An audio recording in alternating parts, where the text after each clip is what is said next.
Wingardium Leviosa. Wingardium Leviosa. Is this thing on?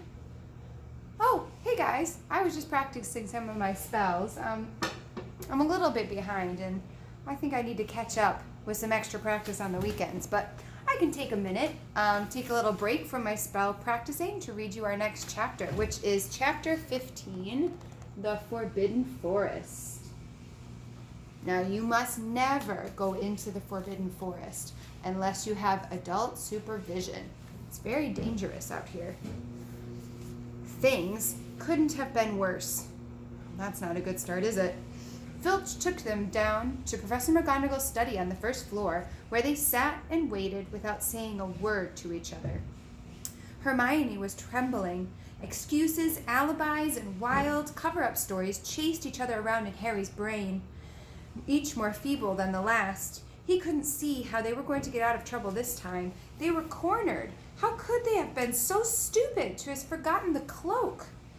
There was no reason on earth except that Professor McGonagall would accept. There's no reason on earth that Professor McGonagall would accept for them being out of bed and creeping around the school at the dead of night, let alone being up in the tallest astronomy tower, which was out of bounds except for classes. Add Norbert and the invisibility cloak, and they might as well be packing their bags for home already. Had Harry thought that things couldn't have gotten any worse, well, he was wrong. When Professor McGonagall appeared, she was leading Neville. "Harry!" Neville burst out the moment he saw the other two. "I was trying to find you, warn you. I heard Malfoy saying he was going to catch you and that you had a drag..." Harry shook his head violently to shut Neville up, but Professor McGonagall had seen. She looked more likely to breathe fire than Norbert as she towered over the three of them. "I would never have believed it if any of you. Mr. Filch says you were up the astronomy tower. It's 1 o'clock in the morning. Explain yourselves." It was the first time Hermione had ever failed to answer a teacher's question. She was staring at her slippers as still as a statue. "I think I've got a good idea as to what's been going on," said Professor McGonagall. "It doesn't take a genius to work out. You fed Draco Malfoy some crazy story about a dragon, trying to get him caught out of bed and into trouble. I've already caught him, and I suppose you think it's funny that Longbottom here heard the story and believed it too?" Harry caught Neville's eye and tried to tell him without words that this wasn't true, because Neville was looking stunned and hurt. Poor, blundering Neville. Harry knew what it must have cost him to try and find them in the dark to warn them. "I'm disgusted," said Professor McGonagall. 4 students out of bed in one night. I've never heard of such a thing before. You, Miss Granger, I thought you had more sense. And as for you, Mr. Potter, I thought Gryffindor meant more to you than this. All 3 of you will receive detentions. Yes, you too, Mr. Longbottom. Nothing gives you the right to walk around school at night, especially these days. It's very dangerous. And 50 points will be taken from Gryffindor." 50? Harry gasped. They would lose the lead that he'd won in the last Quidditch match. 50 points each, said Professor McGonagall, breathless, breathing heavy through her long, pointed nose. "Professor, please." "You can't. Don't tell me what I can and can't do. Potter, now get back to bed, all of you. I have never been more ashamed of Gryffindor students." 150 points lost. They'd put Gryffindor in last place. In one night, they'd ruin any chance Gryffindor had for the House Cup. Harry felt as though the bottom had dropped out of his stomach. How could they ever make up for this? Harry didn't sleep at all that night. He could hear Neville sobbing into his pillow for what seemed like hours. Harry couldn't think of anything to say to comfort him. He knew Neville, like himself, was dreading the morning. What would happen when the rest of Gryffindor had found out what they'd done? At first, Gryffindors passing the giant hourglasses that recorded the house points the next day thought that there had been a mistake. How could they suddenly have 150 fewer points than yesterday? And then the story started to spread. Harry Potter, the famous Harry Potter, their hero of 2 Quidditch matches, had lost him all of those points. Him and a couple of other stupid first years. From being one of the most popular and admired people of the school, Harry was suddenly the most hated. Even Ravenclaws and Hufflepuffs turned on him because everyone had been longing to see Slytherin lose the House Cup. Everywhere Harry went, people pointed and didn't trouble to lower their voices as they insulted him. Slytherins, on the other hand, clapped as he walked past them, whistling and cheering. "Thanks, Potter, we owe you one." Here's a picture of the Gryffindor hourglass, and those red bits in there, the red jewels, represent house points. You can see that there aren't as many as there used to be. Only Ron stood by him. "They'll all forget about this in a few weeks. Fred and George have lost loads of points in all the time they've been here, and people still like them." "They've never lost 150 points in one go, though, have they?" said Harry miserably. "Well, no," Ron admitted. It was a bit late to repair the damage, but Harry swore to himself not to meddle in things that weren't his business from now on. He'd had it with sneaking around and spying. He felt so ashamed of himself that he went to Wood and offered to resign from the Quidditch team. "Resign?" Wood thundered. "Oh, what good'll that do? How are we going to get any points back if we can't win Quidditch?" But even Quidditch had lost its fun. The rest of the team wouldn't speak to Harry during practice, and if they had to speak to him, they'd call him the Seeker. Hermione and Neville were suffering too. They didn't have as bad of a time as Harry because they weren't as well known, but nobody would speak to them either. Hermione had stopped drawing attention to herself in class, keeping her head down and working in silence. Harry was almost glad that the exams weren't far away. All the revision he had to do to keep his mind off this misery was helping. He, Ron, and Hermione kept to themselves, working late into the night, trying to remember the ingredients in complicated potions, learn charms and spells off by heart, and memorize the dates of magical discoveries and goblin rebellions. Then, in about a week before the exams were due to start, Harry's new resolution not to interfere in anything that didn't concern him was put to an unexpected test. Walking back from the library on his own one afternoon, he heard somebody whispering from a classroom up ahead. As he drew closer, he heard Quirrell's voice. "No, no, not again, please!" It sounded as though someone was threatening him. Harry moved closer. All right, he heard Quirrell sob. And the next second, Quirrell came hurrying out of the classroom, straightening his turban. He was pale and looked as though he was about to cry. He strode out of sight, and Harry didn't think Quirrell even had noticed him. He waited until Quirrell's footsteps had disappeared, and then peered into one of the classrooms. It was empty, but a door stood ajar at the other end. Harry was halfway towards it before he remembered what he'd promised about not meddling. At the same time, he had gambled 12 Sorcerer's stones that Snape had just left the room, and from what Harry had just heard, Snape would be walking with a new spring in his step. Quirrell seemed to have given in at last. Harry went back to the library where Hermione was testing Ron on astronomy. Harry told him what he'd heard. "Snape's done it then," said Ron. "If Quirrell's told him how to break his anti-dark force spell." "Oh, there's still Fluffy, though," said Hermione. "Maybe Snape's found out how to get past him without asking Hagrid," said Ron, looking up at the thousands of books surrounding them. "I bet there's a book somewhere in here telling you how to get past a giant 3-headed dog. So what do we do, Harry?" The light of adventure was kindling again in Ron's eyes, but Hermione answered before Harry could. "Go to Dumbledore. That's what we should have done ages ago. If we try anything else ourselves, we'll be thrown out for sure."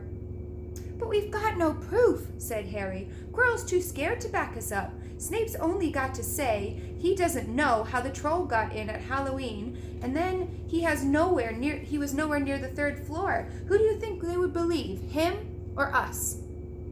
It's not exactly a secret that we hate him. Dumbledore'll think we made it up to get him sacked, and Filch wouldn't help us either if his life depended on it. He's too friendly with Snape, and the more students get thrown out, the better, he'll think. And don't forget, we're not supposed to know about the stone or Fluffy. And that'll take a lot of explaining. Hermione looked convinced, but Ron didn't. If we just do a bit of poking around.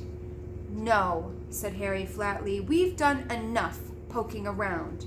He pulled a map of Jupiter towards him and started to learn the name of the moons. The following morning, notes were delivered to Harry, Hermione, and Neville at the breakfast table. They all said the same. Your detention will take place at 11 o'clock tonight. Meet Mr. Filch in the entrance hall. Professor M. McGonagall.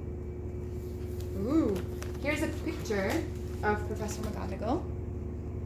You can see her name on the back, Minerva McGonagall. She looks quite fierce, don't you think? I think she's probably quite a strict teacher. Harry had forgotten they still had detentions to do in the furor over the points they'd lost. He half expected Hermione to complain that this was a whole night of revision lost, but she didn't say a word.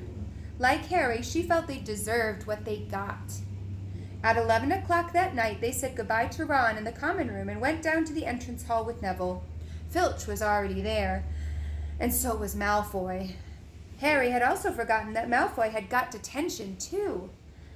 Follow me, said Filch, lighting a lamp and leading them outside. I bet you'll think twice about breaking the school rules again. Won't you, eh? He continued, leering at them. Oh, yes. Hard work and pain are the best teachers, if you ask me.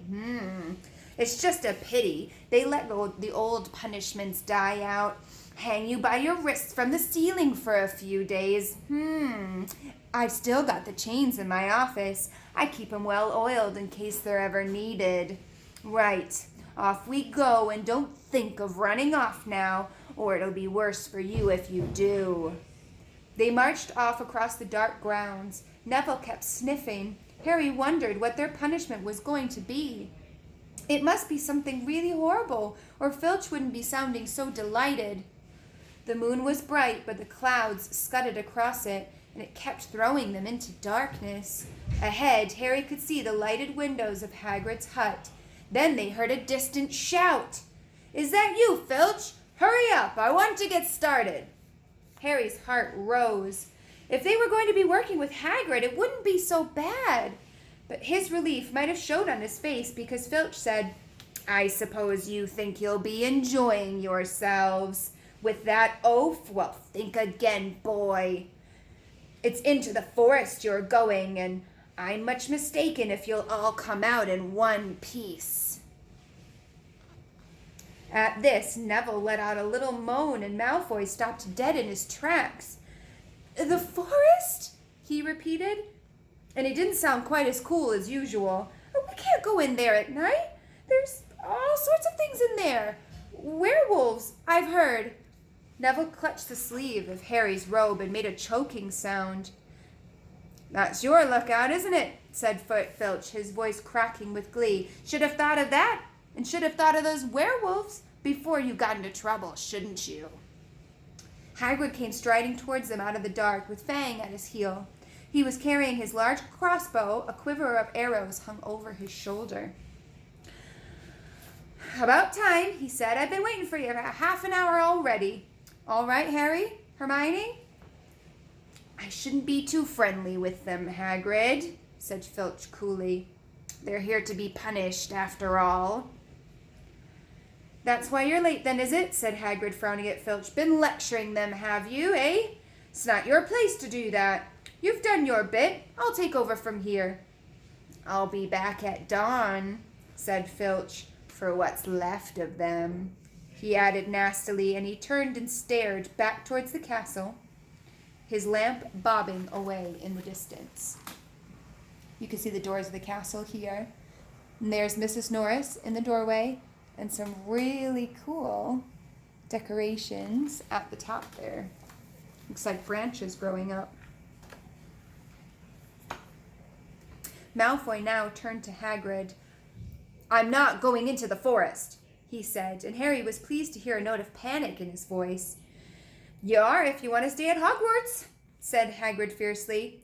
"You've done wrong, and now you've got to pay for it." "But this is servant stuff. It's not for students to do. I thought we'd be writing lines or something. If my father knew I was doing this, he'd—" "Tell you how it is at Hogwarts?" Hagrid growled. "Writing lines? What good if that is to anyone? You'll do something useful, or you'll get out. If you think your father would rather you were expelled, then get back off to the castle and pack. Go on." Malfoy didn't move. He looked at Hagrid furiously, but then dropped his gaze. "Right then," said Hagrid. "Now listen carefully, 'cause it's dangerous what we're going to do tonight, and I don't want anyone taking risks. Follow me. Over here a moment." He led them to the very edge of the forest. Holding his lamp up high, he pointed down to the narrow, winding earth track that disappeared into the thick black trees. A light breeze lifted their hair as they looked at the forest. "Look, there," said Hagrid. "See that silver stuff shining on the ground? That's unicorn blood. There's a unicorn that's been badly hurt by something. This is the second time in a week. I found one dead last Wednesday. We're going to have to try to find the poor thing. We might have to put it out of its misery." "And what if whatever hurt the unicorn finds us first?" said Malfoy, unable to keep the fear out of his voice. "There's nothing that lives in the forest that'll hurt you with me or with Fang around," said Hagrid. "And keep to the path. Right now, we're going to split into 2 parties and follow the trail in different directions. There's blood all over the place. It must have been staggering around since last night at least." "I want Fang," said Malfoy quickly, looking at Fang's long teeth. "All right, but I warn you, he's a coward," said Hagrid. "So me, Harry, and Hermione will go one way, and Draco, Neville, and Fang will go the other. Now, if any of us finds the unicorn, we'll send up green sparks, right? Get your wands out now and practice. That's it. If anyone gets into trouble, send up red sparks, and we'll come to find you, so be careful. Let's go." Now I'm going to show you a picture of the Forbidden Forest. You can see it behind me. This picture actually looks very similar.